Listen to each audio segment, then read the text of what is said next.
Bueno, buenas tardes a todos.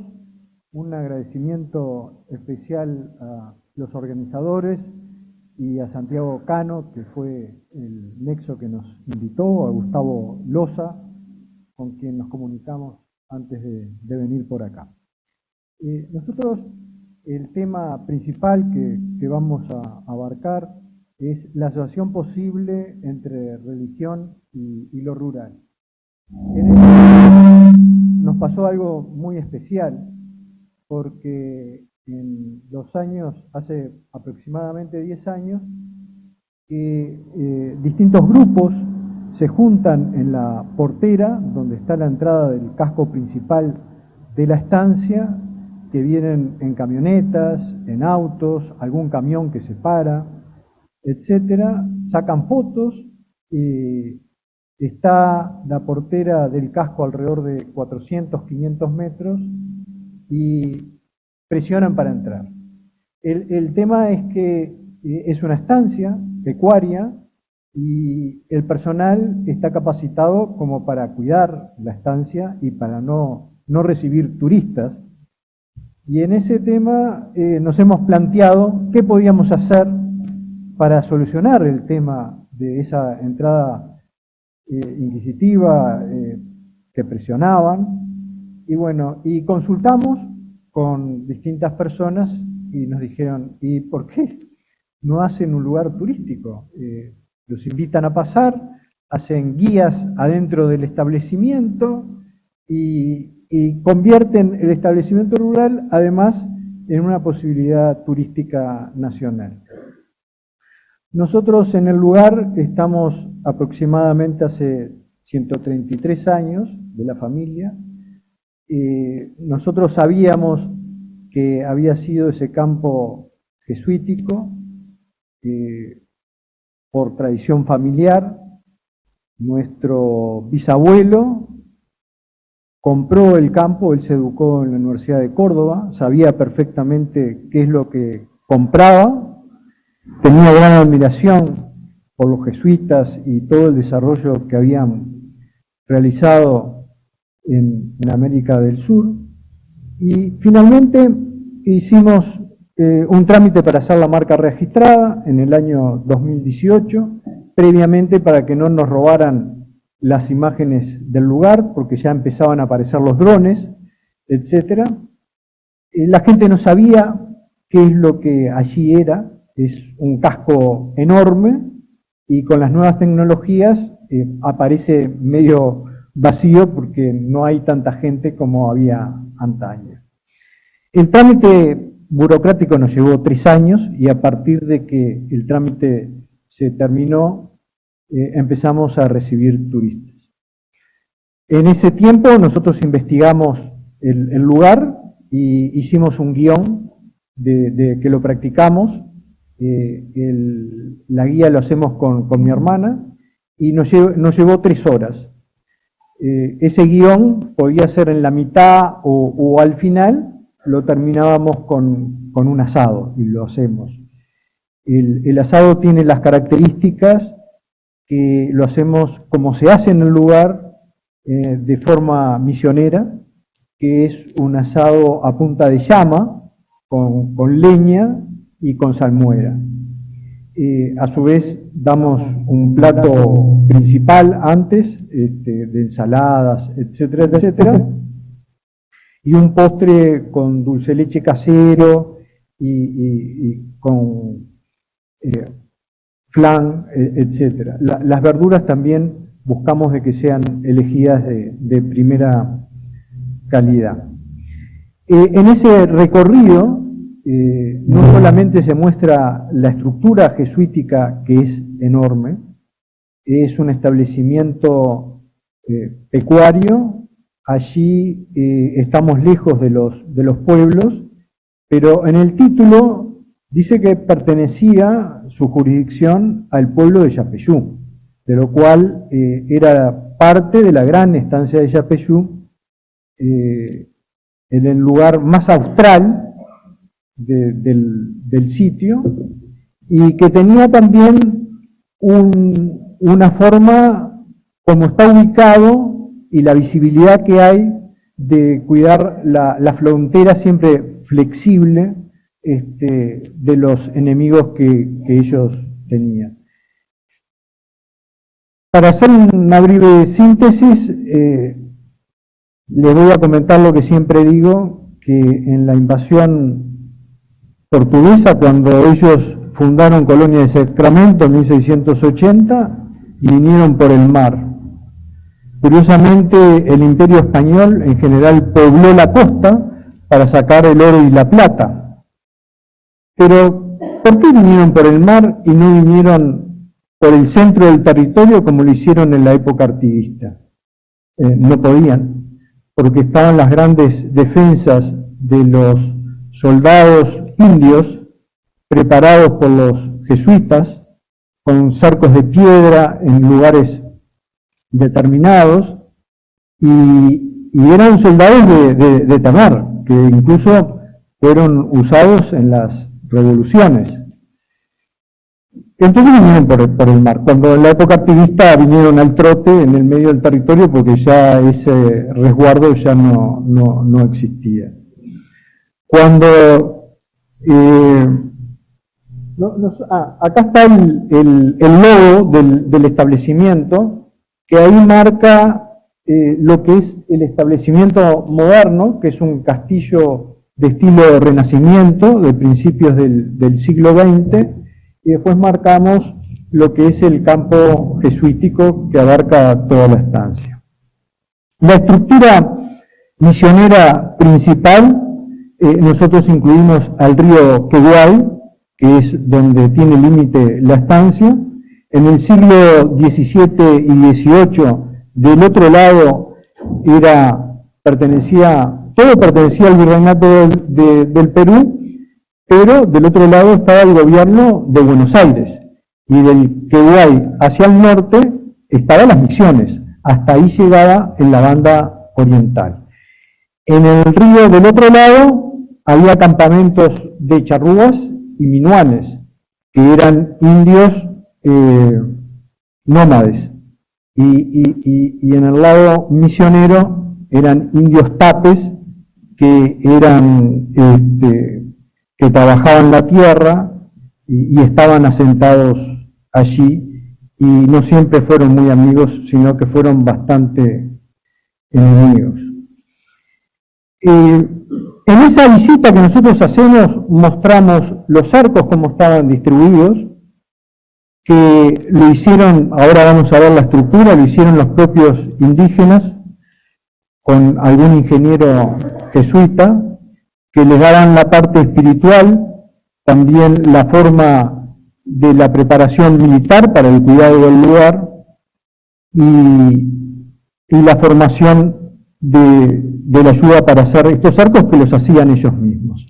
Nosotros nos diferenciamos de las estancias jesuíticas que hay más al sur, que hay restos no tan bien mantenidos como en Brasil y Argentina.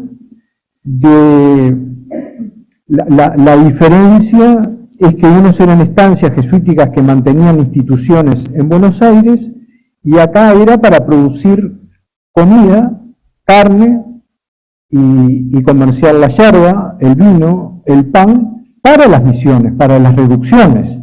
Y el exceso se vendía a Buenos Aires y después a Montevideo, porque siempre estaban faltantes de carnes, porque tanto Buenos Aires como Montevideo, yo siempre digo que explotaban el ganado para sacarle carne, y los jesuitas producían carne, tenían una forma de criar, de engordar, etc.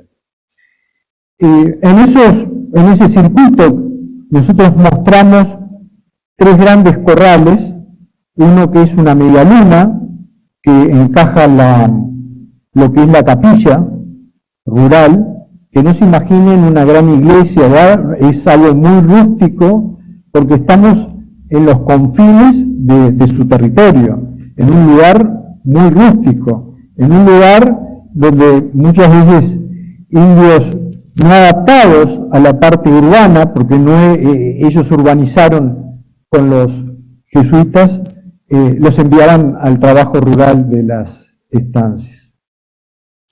Entonces tenemos un gran círculo que vamos a ver donde entraba el ganado cimarrón, después un gran corral, que son 167 hectáreas, que es donde se amansaba el ganado, y en la media luna donde estaban los caballos para salir de defensa. Enfrente, que ya no es nuestro, era un campo de 2.500 hectáreas, en forma de palo pique, que le decían el mudador, que es donde hacían el cambio de caballos cuando venían de la vaquería del mar, cambiaban de caballo y seguían más al norte para distribuir ese ganado.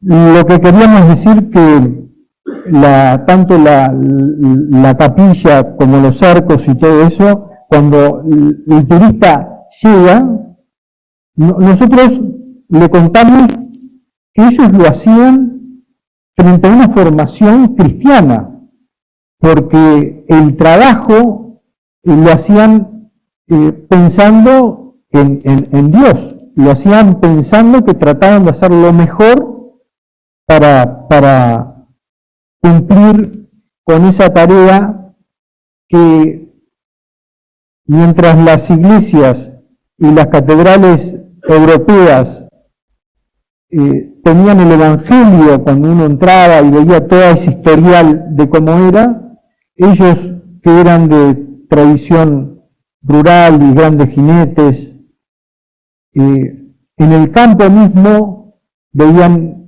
el origen de la tierra, porque tenemos un gran círculo que representaba el sol, la media luna que rodeaba la capilla y que tenía un sentido porque ellos contaban los meses y las semanas de acuerdo a la luna, porque eran los nacimientos que tenían de espacio para conocer cuando nacían los animales. Vamos a solicitar que nos pasen un video para mostrar el lugar. Acá muestra el círculo del ganado, donde entraba el ganado, donde salía para el corral ese muy grande que yo les dije de tamaño ovoide, y después en los corrales donde se seleccionaba para ir a las distintas estancias. Nosotros estamos donde el ganado de las vaquerías del mar venían a principios del siglo XIX, se apartaban y iban a los puestos, estancias, o para comer en los pueblos. En general llegaban en el mes de diciembre, que era el mes más seco, diciembre y enero. Bueno, y ahí los animales que llegaban con cría o cansados los dejaban ahí para amansar. Te voy a pedir el video para la presentación del lugar, por favor.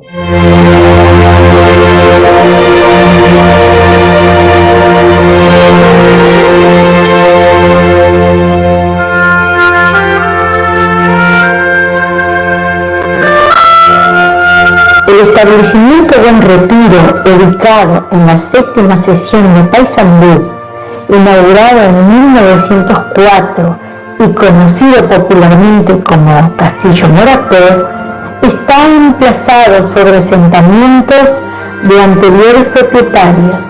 El primero fue Fructuoso Rivera en 1835.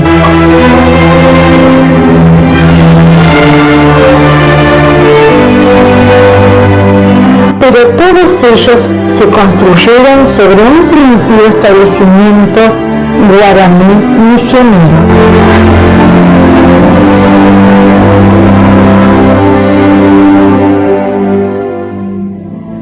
El río Queguay fue la frontera sur de la gran estancia de Yapeyú, tal como lo fijó la Real Cédula emitida por el gobernador del Paraguay, Blázquez de Valverde, en 1653.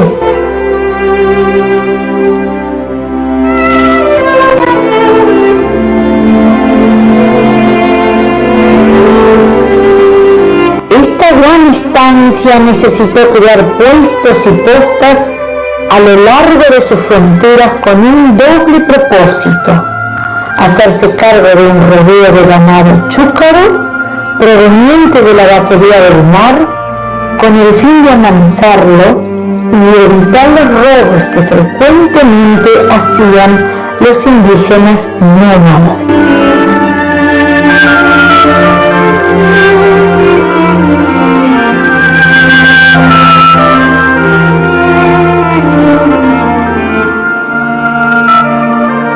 En 1752, el padre Miguel Marimón levanta un mapa de la región, el cual es georreferenciado en 1950 por el arquitecto Giulia. En ambos se señala la arqueta del arroyo Corrales con el Queguay como puesto de San Juan Bautista. Allí fue cerrada la arqueta con un cerco que aún se encuentra en pie.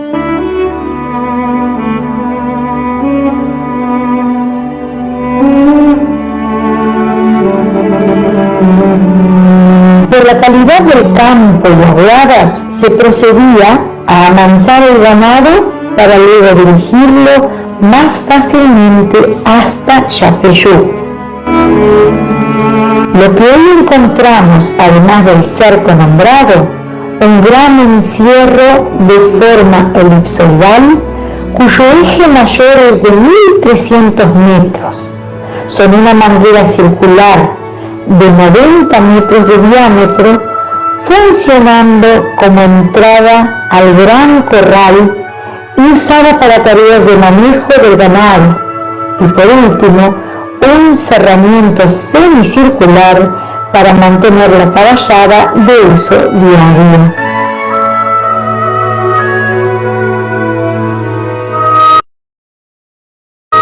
En todos estos casos, la elevación de los muros es típicamente misionera, más o menos mantenida en aquellos puntos donde los posteriores propietarios las reutilizaron. Frente al edificio del castillo, el cerco original desapareció y sus materiales fueron reusados en bretes y tubos, en los cuales la elevación de los muros es totalmente diferente y fue desechado el material de relleno típico del cerco misionero. El manantial fue entubado y hoy se bombea el agua.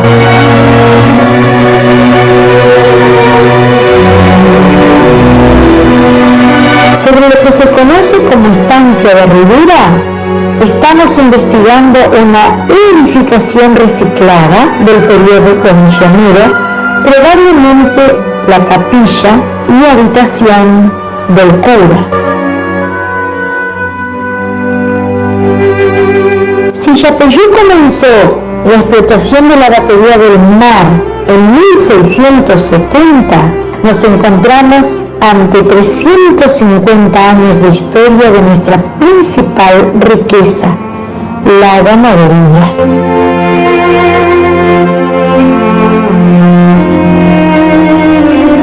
La misma fue evolucionando, alambrado, mestizaje, ovinos y las nuevas tecnologías que fueron expulsando a la gente del campo.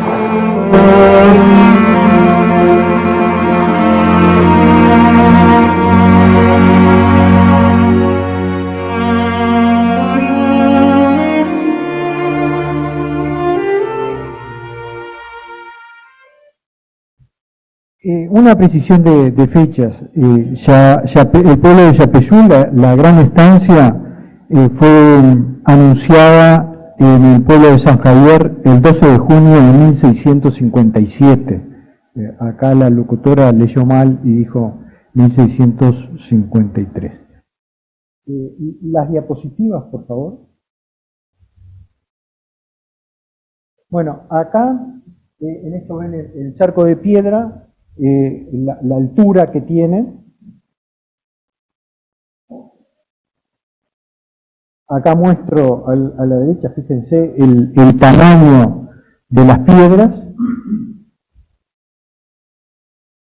Bueno, acá también hay una rectificación que la locutora dijo 90 metros y hicimos la medida por satélite, nos dio 86 y algo más, y investigamos, y la vara española era diferente, la medida en los diferentes lugares de España y de América. En Montevideo tenía una medida diferente a la de Buenos Aires, y la de Paraguay era 86 y algo más. La de Alicante tenía otra medida, la de Burgos, que era la más utilizada, también era diferente, y esta coincide con la medida de Paraguay. Ahí ven también en el círculo donde se juntaba el ganado cimarrón, fíjense la altura de más de 2,20 metros, prácticamente 2,30 metros, cuando es un grupo de turistas. En Uruguay tenemos el Día del Patrimonio, que es una vez al año, y los monumentos históricos nacionales están obligados a abrir el sitio en forma gratuita. Nosotros recibimos turistas sábados y domingos de todo el año, con ese recorrido de 3 horas, y con un almuerzo o un brindis de recibimiento. Por eso cobramos, salvo ese día que es gratuito y hay que anunciarse. Generalmente los grupos son de un máximo de 15 personas, no es un turismo masivo. Han venido turistas de todo el Uruguay prácticamente, y nosotros tenemos en cuenta que el turista que más viene es el turista urbano, que se encuentra con una realidad rural diferente, porque es un lugar muy aislado, mucha gente, la mayoría de la gente no lo conocía, y sin embargo tiene una larga historia en la ganadería uruguaya, incluso en su época de auge, ganando premios incluso acá en Palermo. Aquí, por ejemplo, es un escrito que está en el Archivo General de la Nación del Uruguay. La lengua original que está en la iglesia de San Francisco de Tacuarembó es en guaraní. Esta es una traducción de época que habla sobre los curas que intervinieron en un ganado de 1702, que los repartieron, y bueno, y la cantidad de ganado que llevaron a la estancia de San Juan, que San Juan Bautista es el nombre de esa estancia jesuítica anterior al nombre que nosotros le pusimos. Aquí se marca el lugar San Juan Bautista. Este es un mapa que hizo un investigador uruguayo que se publicó. Él ya falleció, y ya ven dónde está más al sur San Juan. Se viene. Paysandú, por ejemplo, que está más al sur, la ciudad de Paysandú, es posterior a la fundación de San Juan. Sí, ya termino. Y quería terminar que la capilla, en general ellos le ponían otro nombre. Por allí pasó el escritor Hudson y hizo La Tierra Purpúrea. Se inspiró en la estancia de la Virgen de los Desamparados, que era supuestamente el nombre que tenía la capilla nuestra, y lo que describe en el viaje a Paysandú Lamp, el inglés que recorre, es justamente nuestros corrales y la estancia como estaba dispuesta en ese momento. Bueno, para terminar, acá tenemos la capilla. Acá es un póster que hicimos. La capilla también fue casa de estancia del primer presidente constitucional uruguayo, Fructuoso Rivera. Siguiente. Acá nosotros recibimos los lunes a niños de las escuelas gratis, porque creemos que hay que difundirlo especialmente en los niños. Las escuelas hacen su reserva con los permisos de los padres, etcétera, y bueno, le hacemos un recorrido un poco diferente al que hacemos con la gente mayor. Hacemos un juego que ellos descubran piedras de los indígenas, que está lleno de boleadoras en el piso, y bueno, el que descubre más piedras en 10 minutos es el que gana y le damos un premio. Esta es la casa del cura, pegado a la capilla. En general tenían su casa los curas, y cuando visité la casa del museo me acordé de todos esos elementos que llevaban esos dos curas cuando visitaban los lugares rurales, los armaban y se los llevaban. Acá, esta es la cabaña, tiene un estilo de renacimiento igual que el castillo. No, hay una, esta, y fue inspirada en una iglesia que está cerca de Barcelona, que lo hizo un arquitecto en el siglo XVIII, Francisco Morató. Los Morató venimos de Europa cuando la construcción se terminó, hacían palacios y iglesias en la parte de Cataluña y en el sur de Francia, que si van pueden recorrer, y era una familia que se dedicaba también a la parte de artesanía, estatuaria, etcétera. Por eso, en homenaje a ellos, este establecimiento se hizo ese castillo renacimiento. Bueno, muchísimas gracias a todos ustedes por escucharme, y bueno, y están invitados a visitarnos cuando quieran. Muchas gracias.